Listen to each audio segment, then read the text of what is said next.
गुरु महाराज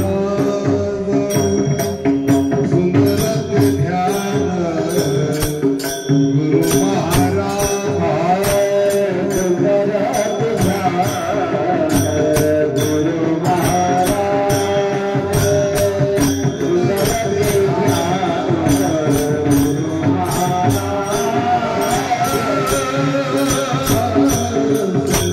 ध्यान गुरु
Hal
निशिदिनी करावे आनंद स्मरण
Hara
वन्दातीतं गगनसदृशं तत्त्वमस्यादिलक्षणम् एकं नित्यं विमलमचलं सर्वादिसाक्षिभूतं भवातीतं त्रिगुणरहितं सद्गुरुं तं नमामि। निशिदिनी करावे आनंद स्मरण तेने जन्म मरण दुःख जाय नरतनु सापडली मृत्यू या भुवनी डाव जिंकुनी का हरावे परलोका माझे सहाय्य करता तुझा गुरुदत्त राजा का विसरावे नरतनु सापडली मृत्यू या भुवनी डाव जिंकुनी का हरावे काळ उबाये उषाची येऊने पाय पसरुनी कानी जावे नरतनु सापडली मृत्यू या भुवनी डाव जिंकुनी मग का हरावे माळगीर स्वामी म्हणे बापूजी गुरुविन संसार तरुण जाता नये नरतनु सापडली मृत्यू या भुवनी डाव जिंकुनी मग का हरावे जय जय दत्तराज महाराज दत्तराज महाराज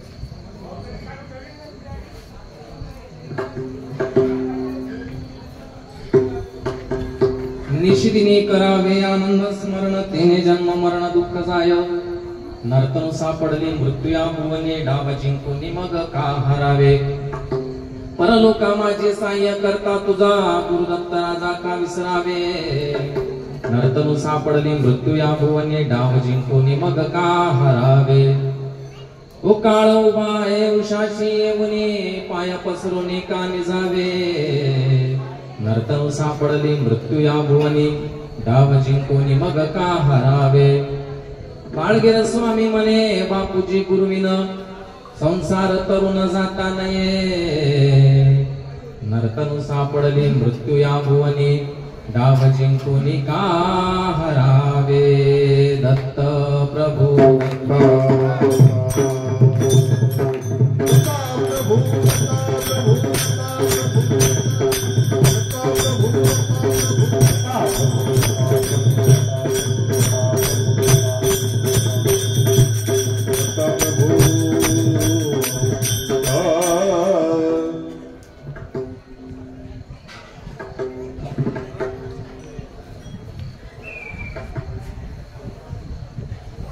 राम महादेव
अकोला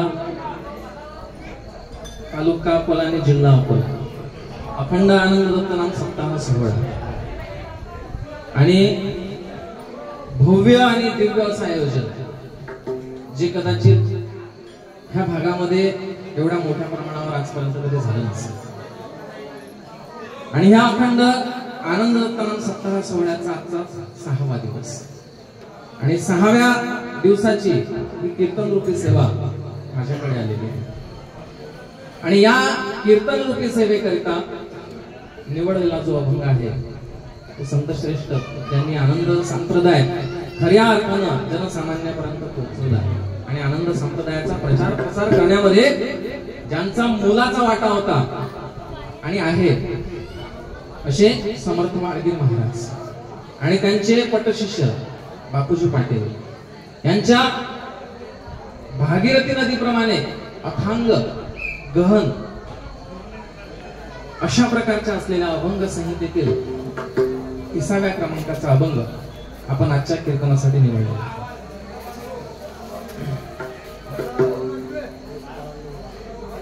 आणि ह्या अभंगामधून हा अभंग म्हणजे समर्थ बाळगीर महाराज आणि त्यांचे शिष्य बापूजी पाटील यांचा संवाद. आणि हा संवाद सुरू असताना इथे समर्थ बाळगीर महाराज आपल्या शिष्यांना उपदेश करतात. हा उपदेशपर असलेला अभंग आहे. आणि ह्या अभंगामध्ये समर्थ बाळगीर महाराज बापूजी पाटलांना सांगतात की आनंद दत्त नामाचं स्मरण जे आहे ते आपण निशिदिन केलं पाहिजे, रात्रंदिवस केलं पाहिजे, अखंड केलं पाहिजे. आणि हे जर आपण नामस्मरण अशा प्रकारे केलं तर त्यांनी काय होतं, जन्म मरणाचं दुःख जे आहे ते दुःख निघून जातं, दूर होतं, नष्ट होतं. पुढे समर्थ बाळगीर महाराज सांगतात की ही नरतनु, हा नरजन्म जो आपल्याला भेटलेला आहे हा मृत्यू लोकांमध्ये आपल्याला भेटलेला आहे आणि हा खरोखर अनमोल असा नरदेह आपल्याला प्राप्त झालेला आहे. आणि ह्या नरदेहाचं इथं आल्यानंतर आपल्याला सार्थक करायचं आहे, याचा उद्धार आपल्याला घडवून आणायचा आहे. पुढे असं सांगतात की हा उद्धार तुम्हाला घडवून आणायचा असेल तर त्यासाठी साधन जे आहे ते साधन आहे नाम. आणि नाम या साधनामुळे तुम्ही त्या भगवंतापर्यंत पोहोचू शकता, नवे नवे तो भगवंत तुमच्यापर्यंत येऊ शकतो. पुढे सांगताना असं सांगतात की हा जो काळ आहे, काळ हा आपल्या मागं लागलेला आहे, आपण काळापर्यंत जातो आहोत, पोहोचतो आहोत. आणि या काळावर जर आपल्याला मात करायची असेल तर त्यासाठी औषध काय आहे तर सद्गुरूंचं, दत्त महाराजांचं आनंदाचं नामस्मरण करणे. अशा प्रकारे ह्या अभंगामध्ये समर्थ बाळगीर महाराज आपले शिष्य बापूजी पाटील यांना उपदेश करतात. दत्त प्रभू दत्त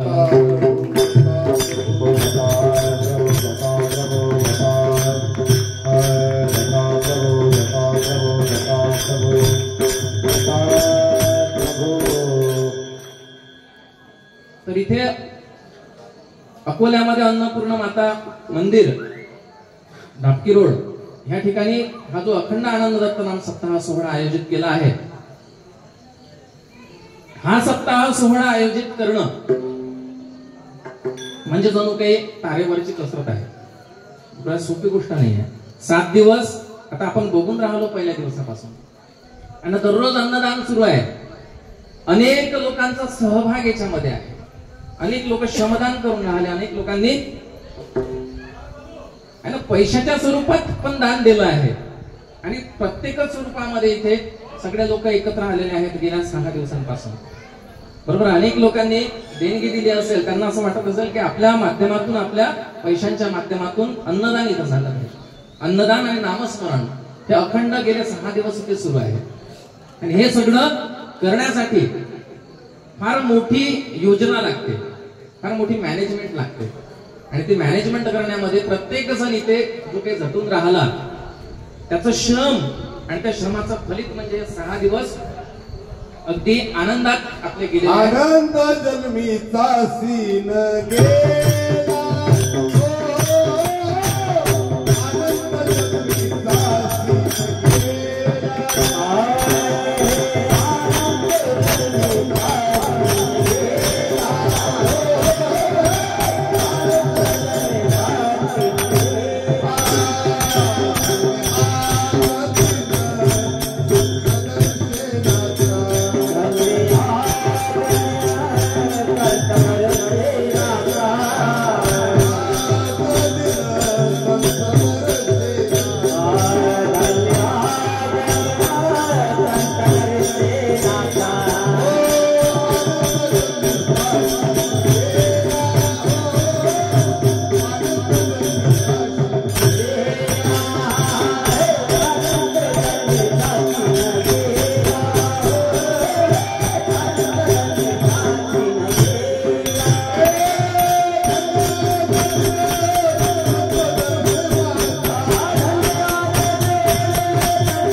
ज्यांचं मार्गदर्शन आहे, ज्यांची मेहनत आहे, असे आमचे गुरुवर्य वासुदेव भारती महाराज, त्यानंतर त्यांच्या सोबत असलेले सगळे महाराज लोक,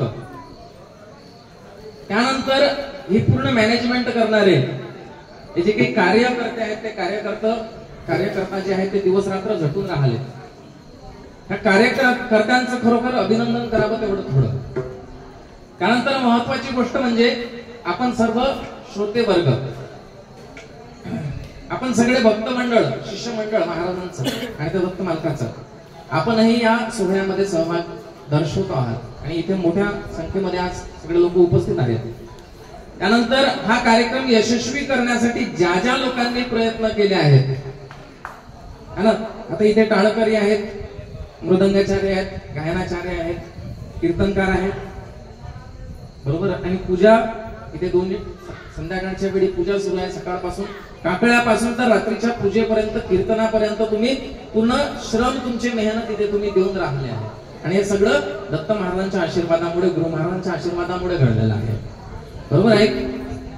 पूजा पद्धतीमध्ये एक श्लोक आलेला आहे की सा भूमी तत्र धन्योस्ती यत्र पूर्ण प्रपूजनम आणि परमपूर्ण स्वयस्स सज्जनो धन्य उच्चते. म्हणजे ह्या आनंद मालकाची पूजा करणारे जे काही लोक आहेत, ज्या ठिकाणी या आनंद मालकाची दत्त महाराजांची पूजा होते, त्या ठिकाणचे सगळे लोक, त्या ठिकाणची सगळी भूमी, त्याच्या अवतीभोवतीचा परिसर आणि त्याच्यामध्ये सहभागी होणारा प्रत्येक जण जो आहे तो धन्य आहे असं म्हणतात ना. तर अशा प्रकारे हा जो आपला उत्सव सुरू आहे, या उत्सवामध्ये आजचा आपला 6वा दिवस आणि उद्या शेवटचा दिवस असेल.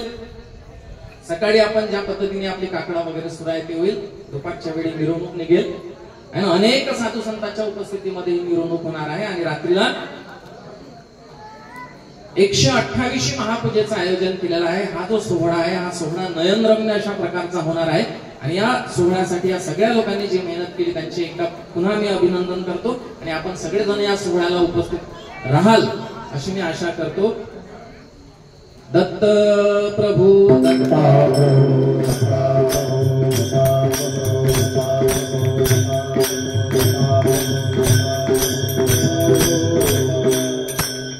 आणि माझ्या कीर्तन रूपी सेवेला आणि हा जो अभंग आहे बापूजी पाटील आणि समर्थ बाळवीर महाराज यांच्यातील संवाद उपदेशपर हा अभंग आहे. हा अभंग सोडवण्याचा माझ्या अल्पबुद्धीप्रमाणे मी प्रयत्न करतो.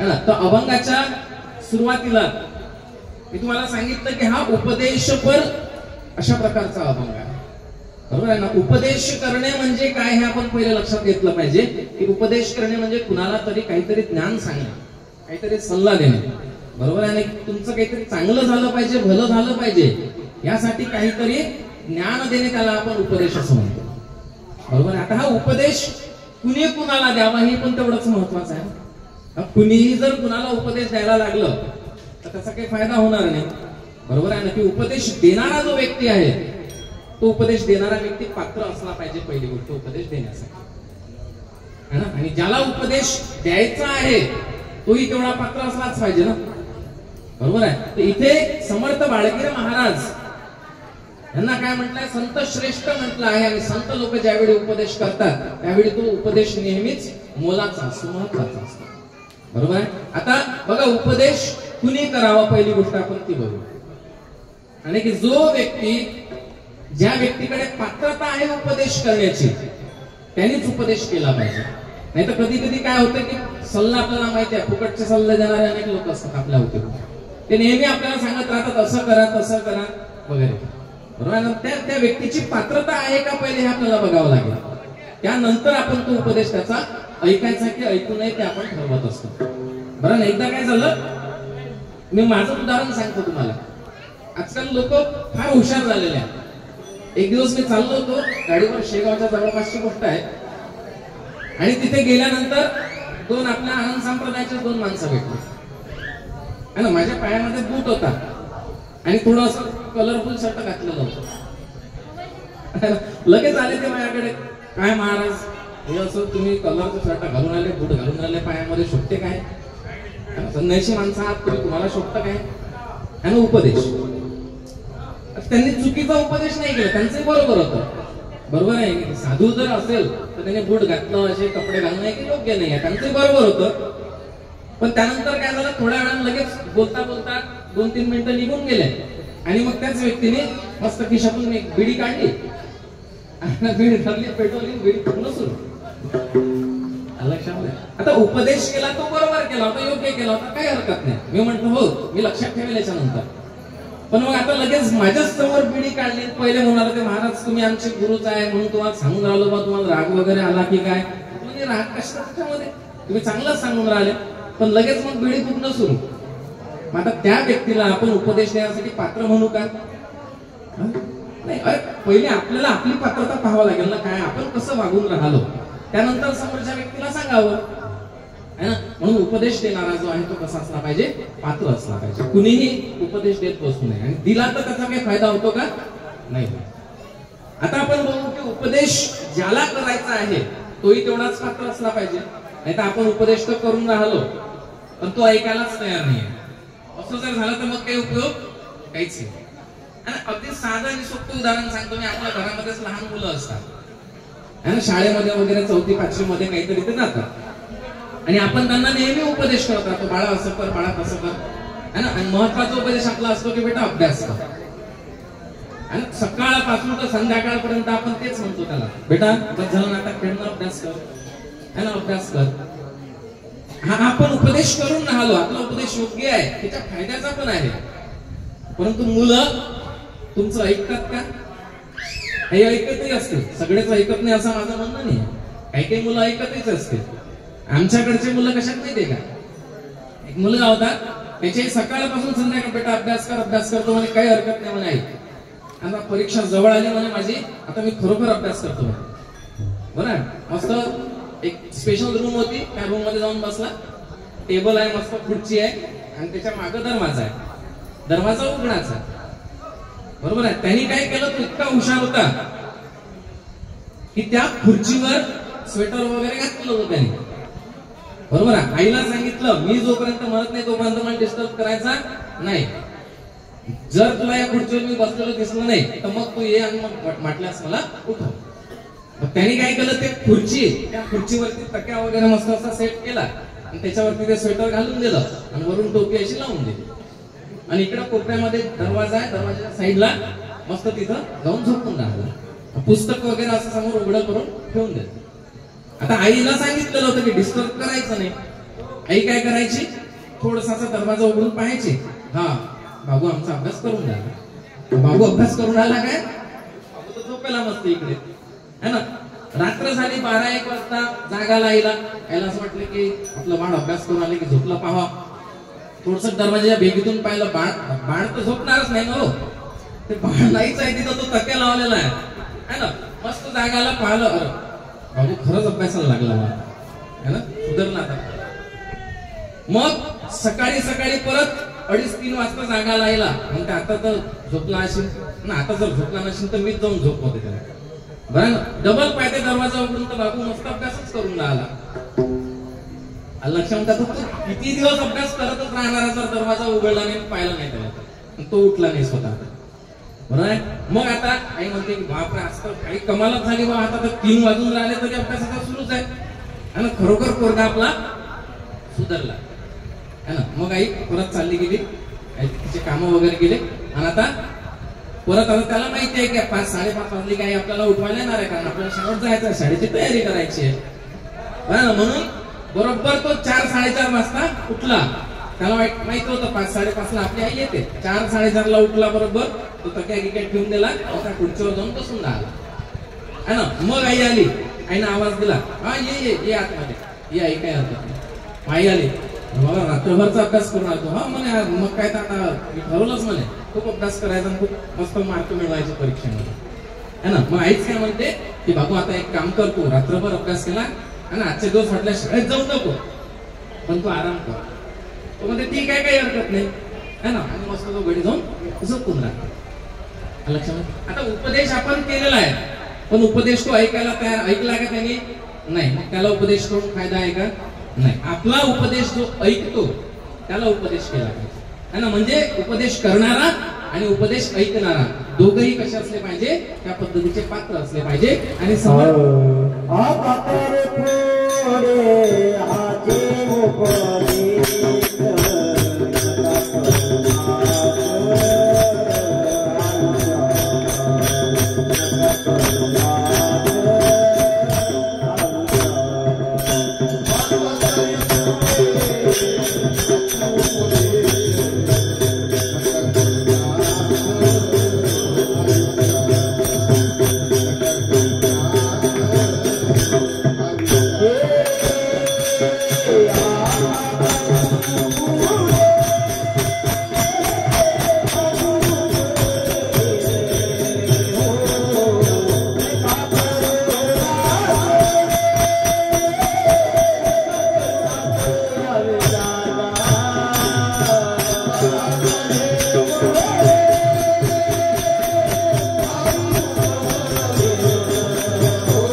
निश्चितच पात्र होते, त्याच्यामध्ये तीळ मात्र शंका नाही. परंतु त्यांचे शिष्य जे आहेत बापूजी पाटील, ते देखील उपदेश ऐकण्याला तेवढेच पात्र होते. आणि हे दोघेही उपदेश देण्यासाठी आणि ऐकण्यासाठी तेवढे पात्र असल्यामुळे ते आपल्याला उपदेश करतात. आणि तो उपदेश आपण ऐकायला काही हरकत नाही, आपण ऐकलाच पाहिजे, कारण ते आपल्या जीवाच्या हितासाठी सांगतात. आता अभंगामध्ये आपण थोडंसं शिरण्याचा प्रयत्न करू की निशिदिनी करावे आनंद स्मरण असं म्हटलं आहे. आनंदाचं स्मरण आपल्याला कसं करायचं आहे? निशिदिनी करायचं. निशिदिनी म्हणजे कसं? दिवस रात्र, बरोबर आहे. दिवस रात्र आपल्याला आनंदाचं स्मरण करायचं असं म्हटलं. फक्त निशिदिनी एवढंच सांगत नाहीत, तर समर्थ बाळगीर महाराज हेही पण सांगतात की आनंद देवदत्त स्मरा सदोदित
काही अभंगामध्ये ते म्हणतात की नित्य त्याचं स्मरण करा, काही याच्यामध्ये म्हणतात की अखंड स्मरण करा, बरोबर आहे ना. की दिवस रात्र आपली आनंद गीतेमध्ये एक ओवी आलेली आहे की नामाशी विसरून एक क्षणभरी नाम हृदय वाये निरंतरी उदका मागे उदक जरी तैसे नाम स्मरण.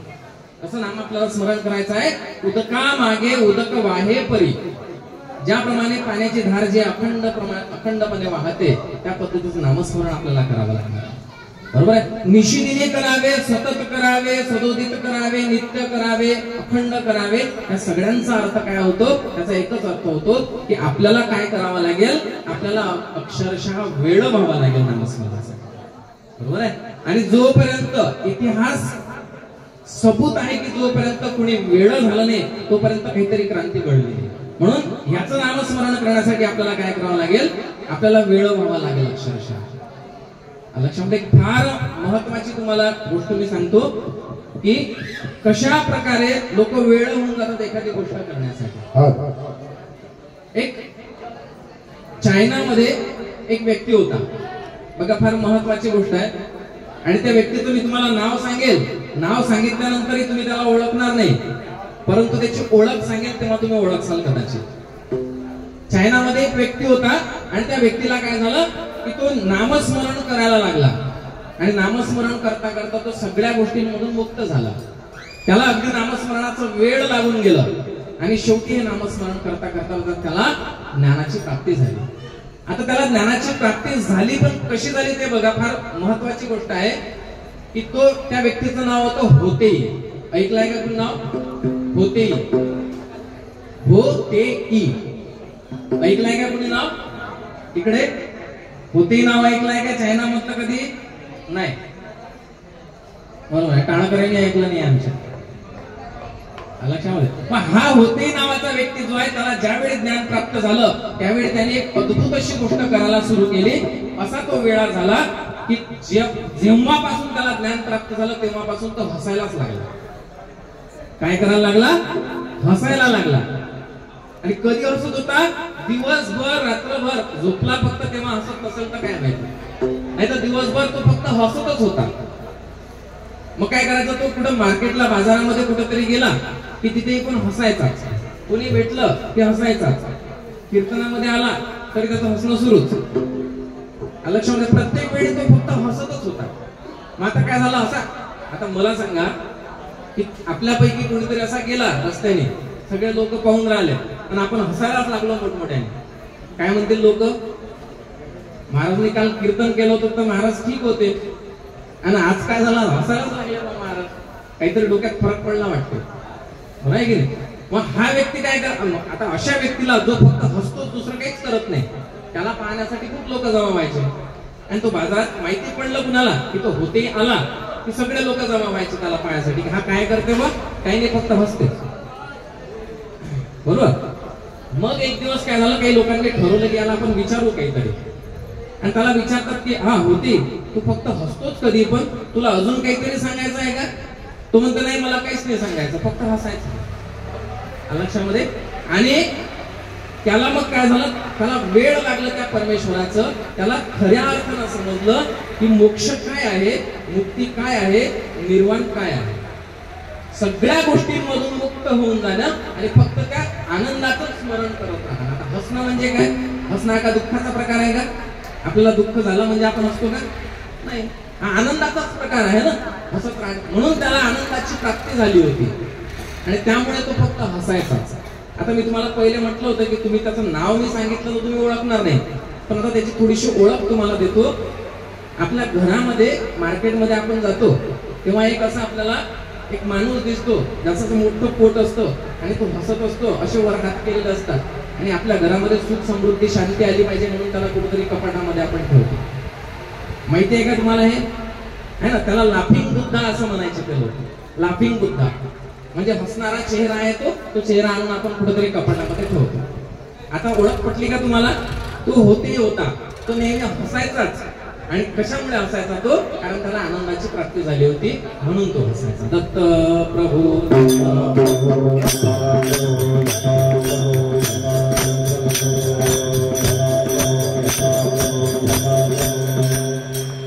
म्हणून काय म्हटलंय की निशिदिनी म्हणजे काय? तुम्हाला अखंडपणे त्याचं नामस्मरण करावं लागेल, अगदी अक्षरशः वेळ होऊन जावं लागेल त्याच्या नामामध्ये. म्हणून समर्थ बाळगीर महाराजांनी सांगितलं निशिदिनी स्मरावे, निशिदिनी करावे आनंद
पण एवढे प्रमाण जर घेतले तर 6-7 तास कीर्तन झाले. ठीक आहे. तर काय सांगितलंय, आपल्याला वेळ लागला पाहिजे, निशिदिनी आपण त्याचं स्मरण केलं पाहिजे. आता कुणाचं आपण स्मरण केलं पाहिजे हे फार महत्वाचं आहे. पुढे सांगितलंय निशिदिनी करावे आनंद स्मरण, आनंदाचं स्मरण केलं पाहिजे. आता पहिला प्रश्न आपण स्वतःला आपल्याला विचारावा लागेल, आनंद काय आहे? बरोबर आहे की नाही? आनंद काय आहे? आता पहा, मागच्या वेळेस दुसरला जे कीर्तन झालं होतं त्याच्यामध्ये तुम्हाला मी गणिताविषयी थोडंसं सांगितलं होतं. माझं हे 4थं कीर्तन आहे आता. बरोबर आहे, 4थंच कीर्तन आहे फक्त. आणि हे सगळे लोक जे आहेत मला सांभाळणारे त्यांच्यामुळे सुरू आहे ते तरी काही हरकत नाही. तर त्याच्यामध्ये मी सर्वात पहिल्या कीर्तनामध्ये सांगितलं होतं विज्ञान विषयी थोडंसं सांगितलं होतं, इलेक्ट्रॉन्स, प्रोटॉन्स, न्यूट्रॉन्स. घुसरला गणिताविषयी थोडंसं सांगितलं होतं, समचलन, व्यस्तचलन. जे लोक कीर्तन ऐकायला असतील त्यांना माहिती आहे. आज थोडं मराठी व्याकरणाविषयी आपण बोलू. मराठी व्याकरण जे आहे त्याच्यामध्ये 2 प्रकारचे प्रश्न विचारले जातात. आणि एक असा प्रश्न असतो की त्याचं आपल्याला काहीतरी उत्तर द्यावं लागतं, आणि दुसरा असा प्रश्न असतो की त्याचं उत्तर आपल्याला फक्त हो किंवा नाही असं द्यावं लागतं. बरोबर आहे. आता मी तुम्हाला प्रश्न विचारतो, तुमचं जेवण झालं का? एक तर हो म्हणसाल किंवा नाही म्हणसाल. बरोबर आहे ना? तुम्ही कीर्तन ऐकायला आले का? एक तर हो म्हणसाल किंवा नाही म्हणसाल. तुम्ही झोप घ्यायला आले का? एक तर हो म्हणसाल नाही तर नाही म्हणसाल. बरोबर आहे. याचं उत्तर, या तिन्ही प्रश्नांचं उत्तर कसं द्यावं लागलं? हो किंवा नाही. हा झाला प्रश्नाचा एक प्रकार. आता दुसरा प्रकार असा आहे की ज्याच्यामध्ये हो नाही म्हणता येत नाही.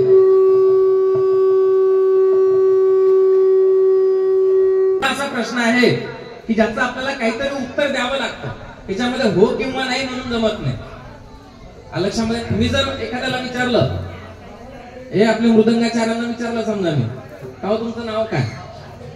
हे काय करतील? हो किंवा नाही म्हणतील का? म्हणजे तुमचं नाव काय ते म्हणतील हो, म्हणजे तुमचं नाव काय ते म्हणतील नाही. असं जमेल का? त्यांना काहीतरी उत्तर द्यावं लागेल. लक्षामध्ये, तुम्ही कोणत्या गावाला राहता? उत्तर द्यावं लागेल. लक्षामध्ये है ना? तुम्ही जेवणामध्ये काय काय खाता? उत्तर द्यावं लागेल. बरोबर आहे की नाही? तुम्ही किती तास झोपता? उत्तर द्यावं लागेल. आता तुम्ही किती वेळाने झोपणार आहात? उत्तर द्यावं लागेल. 5 मिनिटांनी, 10 मिनिटांनी. कीर्तन संपायच्या आधी झोपून राहा, झोपू नका, झोपू नका. थोडस बोर होईल माझं कीर्तन, कॉमेडी वगैरे जास्त करत नसतो, पण तरी झोपू नका. मग असे जे प्रश्न आहेत त्याचं आपल्याला काहीतरी उत्तर द्यावं लागतं. आता मी तुम्हाला 5 प्रश्न विचारतो. 5 प्रश्न विचारतो.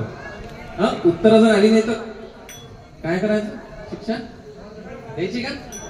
काही टेन्शन घेऊ नका.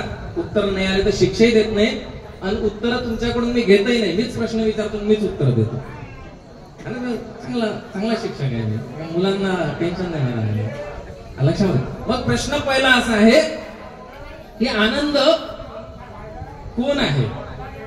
बरोबर आहे. आनंद कोण आहे? त्याचं उत्तर मीच सांगतो. आनंद जननी आनंद जनक. म्हणू नका, आनंद जननी आनंद जनक, बस एवढंच, जास्त टाइमपास नाही करायचा. आनंद कोण आहे? आनंद जननी आहे, आनंद जनक आहे. आनंद काय आहे? दुसरा प्रश्न, आनंद काय आहे? निर्गुण निराकार परमेश्वर पूर्ण परात्पर जगत प्रभू. बरोबर, हे आनंद आहे. आता याचं स्पष्टीकरण मी सांगणार नाही, तुम्हाला लक्षात घ्यायचं. बरोबर आहे. आनंद कुठे आहे? आनंद आकाशी, आनंद पाताळी, आनंद भूमंडळी भरुणी उरला, आनंद कर्मभूमी, आनंद भोगभूमी, अंतरालय स्वर्गधामी भरुणी उरला. आणि या सगळ्या ठिकाणी आनंद भूमंडळी, आनंद कर्मभूमीत आहे ना, सगळीकडे आनंद भरलेला आहे. थोडक्यात उत्तर असं आहे लक्षामध्ये. त्यानंतर आनंदाचं स्मरण केव्हा करावं? आनंदाचं स्मरण केव्हा करावं? आता आपल्या अभंगामध्ये आपण म्हटलंच, आता ते काही परत आपण सांगणार नाही आहे ना. अखंडपणे निशिदिने सदोदित नित्य अशा प्रकारे आनंदाचं स्मरण आपल्याला करायचं आहे लक्षामध्ये. अशा प्रकारचे हे जे प्रश्न आहेत त्या प्रश्नांचं उत्तर आपल्याला शोधावं लागेल, आणि त्यातून आपल्याला काय मिळेल की आनंद नेमका काय आहे हे आपल्या लक्षात येईल. म्हणून आपण म्हटलं की निशिदिनी करावे आनंद स्मरण. आता याचं स्मरण करायचंय आपल्याला, हे लक्षात घ्या. पहा, बाळगीर महाराज जे होते ना, त्यांचा अभंग आपल्यासारखे लोक सोडवू शकतील हे शक्य नाहीये कदाचित. आपण फक्त तो सोडवण्याचा प्रयत्न करू शकतो. पहा, त्यांनी काय सांगितलं? निशिदिनी करावे आनंद स्मरण. आनंदाचं काय करायचं? स्मरण करायचं. तुम्ही ऐकून राहिले की नाही? आनंदाचं काय करायचं? मोठ्याने सांगा तुम्ही सगळं. स्मरण करायचं. म्हणा स्मरण करायचं. इकडे तुम्ही सांगा आनंदाचं काय करायचं? बरोबर आहे, जागी आहे. आनंदाचं स्मरण आपल्याला करायचं आहे. मग आता मला सांगा, फार गहन विषय आहे बरं. तुम्ही म्हणताय की आनंद कसा आहे? निराकार आहे, निर्गुण आहे. तुझं रूप न रेखा अंत ना पारू. रूप नाही, रेखा नाही. तुला हात लावता येतो का? नाही. तुझ्याविषयी बोलता येतं का? नाही. तुझा वास घेता येतो का? नाही. तुला बघता येतं का? नाही. तुझी चव घेता येते का? नाही. मग हे तर काहीच नाही करतायत. मग त्याचं स्मरण कसं करायचं? त्याची आकृती आहे का म्हणते? नाही. स्मरण कशाचं करसाल? आपण नामस्मरण म्हणतो. नामस्मरणाचा अर्थ काय होतो? नाम कशाने घेतो? मुखाने घेतो. नाम कशाने घेतो? मोठ्याने सांगत जा. नाम कशाने घेतो? इकडे सांगा. नाम कशाने घेतो? मुखाने घेतो. आणि त्याचं स्मरण कशाने करावं? स्मरण तर डोळ्याने करावं लागतं. बरोबर आहे. नाम मुखाने घ्यावं लागतं आणि स्मरण डोळ्याने करावं लागतं. पण तो डोळ्याने जर दिसतच नाही त्याचं स्मरण कसं काय करसाल? प्रश्न आहे की नाही? हा, बाळगीर महाराजांचं जे तत्वज्ञान आहे ते समजून घेणं एवढं सोपं नाही आहे. आपण फक्त तो प्रयत्न करू शकतो. लक्षामध्ये. मग तो जर दिसत नाही, त्याला आकार आकृती नाही, तर मग त्याचं स्मरण कसं करावं? म्हणजे याचा अर्थ असा आहे की हा जो आनंद आहे तो आनंद आपल्याला उपभोगायचा आहे. आनंद आगोरे नित्य निरामये. आनंद आगोरे नित्य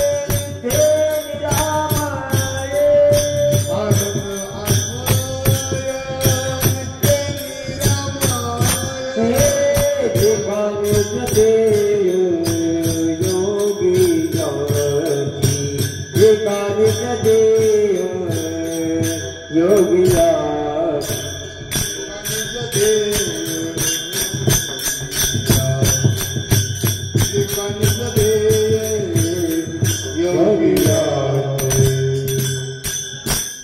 मग आता हा आनंद जो आहे तो आनंद आपल्याला उपभोगायचा आहे. तो आनंद आपल्याला अनुभवायचा आहे. आता मला सांगा, आपण ज्या आनंद मालकाची भक्ती करतो, त्याचं नामस्मरण करतो, तो आनंद म्हणजेच आपल्याला आपल्या जीवनात काही आपण ज्या गोष्टी करतो त्यापासून मिळणारा जो आनंद आहे. बघा, मी परत एकदा सांगतो, मी काही वर्षांपूर्वी शिक्षक होतो बरं.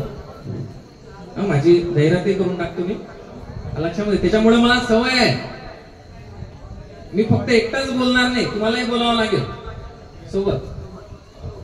आणि कधी कधी काय करतो मी माहिती आहे का, कीर्तन शेवट संपत आलं की तेव्हा मग प्रश्न विचारतो, कीर्तनामध्ये मी काय काय सांगितलं तर सांगता यायला पाहिजे. आला लक्षामध्ये? टेन्शन नका घेऊ, विचारणार नाही. मग आनंद जो आहे तो आनंद पहा, फक्त काळजीपूर्वक माझा ऐका, एवढंच माझं म्हणणं आहे. लक्षामध्ये आनंद जो आहे आपल्याला आपल्या प्रपंचामध्ये म्हणा किंवा परमार्थामध्ये जो आनंद मिळतो, एखादा व्यक्ती आहे, त्याला लॉटरी लागली समजा, आणि 1 लाखाची त्याला लॉटरी लागली, त्यापासून जो आनंद मिळतो तोच आनंद म्हणजे आपला आनंद मालक आहे का? किंवा शेतीमध्ये चांगलं उत्पन्न झालं त्याच्यापासून जो आनंद मिळतो तो आपला आनंद मालक आहे का? आणि मुलाला नोकरी लागली चांगली, त्याच्यापासून जो आनंद झाला तो आनंद मालक आहे का? आणि मुलीला चांगलं घर मिळालं, त्याच्यापासून जो आनंद झाला तो आनंद मालक आहे का? तुम्ही प्रत्येक वेळी नाही नाही म्हणून राहिले. लक्षामध्ये तोच आनंद आपला आनंद आहे. या छोट्या छोट्या गोष्टीमधून मिळणारा आनंद जो आहे तोच आनंद आपला आनंद मालक आहे. फक्त फरक एवढा आहे की या गोष्टीमधून जे आपल्याला सुख मिळतं, या गोष्टीमधून जो आपल्याला आनंद मिळतो तो चिरकाल टिकतो का? नाही टिकत, नाही टिकत. बरोबर आहे. आणि आपला जो आनंद मालक आहे, आनंद तोच आहे, आनंद काही वेगळे वेगळे नसतात, पण आपले जे आनंद मालक आहेत ते असे आहेत की हा आनंद एकदा आपल्याला झाला तर तो चिरकाल टिकेल, तो नित्य असेल, तो निरंतर असेल, तो कधीच संपणार नाही, त्याचा क्षय होणार नाही, तो कमी कमी पण होणार नाही. आणि संसारातले जे प्रपंचामधले जे आनंद आहेत आपले, ते आज आपल्याला वाटते आनंद होऊन राहिला, पण काही दिवसानंतर त्याचं रूपांतर कशात होतं? दुःखात होतं. काही दिवसांना तो आनंद संपून जातो. लक्षामध्ये आपण दिवाळी असते, आता आज गुढीपाडवा आहे, नवीन वर्षाची सुरुवात आहे, बरोबर आहे की नाही? पुरणपोळ्या वगैरे खाल्ल्या असतील आपण, आनंद आपल्याला झाला लक्षामध्ये. एखाद्याला गुलाबजाम आवडत असेल, गुलाबजाम खाल्ला, खूप आवडतो, एक गुलाबजाम खाल्ला, मस्त छान वाटलं, सुख वाटलं, आनंद मिळाला. दुसरा खाल्ला, तिसरा, चौथा, पाचवा, सहावा. आता 6 खाल्ल्यानंतर जर तुम्हाला म्हटलं की 7वा गुलाबजाम आणखी घे, जमेल का? खाल्ला जबरदस्ती समजा, अजून एक घे, खाल्ला जबरदस्ती, आता काय होईल? आता डॉक्टरकडे जावं लागेल, बरोबर आहे की? आता डॉक्टरकडे जावं लागेल, आता पोट बिघडेल. म्हणजे काय झालं? जे सुख आपल्याला पहिल्या गुलाबजाम पासून मिळालं होतं त्याचं रूपांतर आता कशात झालं? दुःखात झालं. हा जो आनंद आहे, हा क्षणिक आनंद आहे, हा नष्ट होतो. परंतु आनंद परमात्मा जो आनंद मालक आहे त्याच्यापासून जो मिळणारा आनंद आहे तो आनंद कसा आहे? तो चिरकाल टिकणारा आहे, तो नित्य आहे. म्हणून काय म्हटलं? निशिदिनी करावे आनंद स्मरण. आता आनंदाचं स्मरण आपल्याला करायचं आहे म्हणजे आपल्याला काय करायचं आहे की आपल्या डोक्यामध्ये जे काही विचार असतील, विकार असतील ते सगळे दूर करायचे आणि फक्त आपण आनंदी राहिलो पाहिजे, नेहमी आनंदित राहिलो पाहिजे आपण. त्याला म्हणतात आनंदाचं स्मरण करणं. आता हे आनंदाचं स्मरण केल्यामुळे काय होतं? तिने जन्म मरण दुःख जाय, त्यानं जन्म मरणाचं दुःख निघून जातं.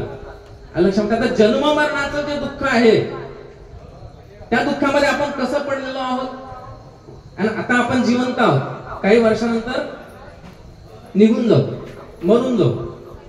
लक्षामध्ये. मेलो म्हणजे मग आपल्याला परत जन्म भेटेल का दुसऱ्या योनीमध्ये की नाही भेटणार?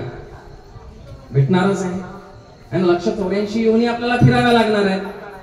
शेवटाची पाळी एक मनुष्य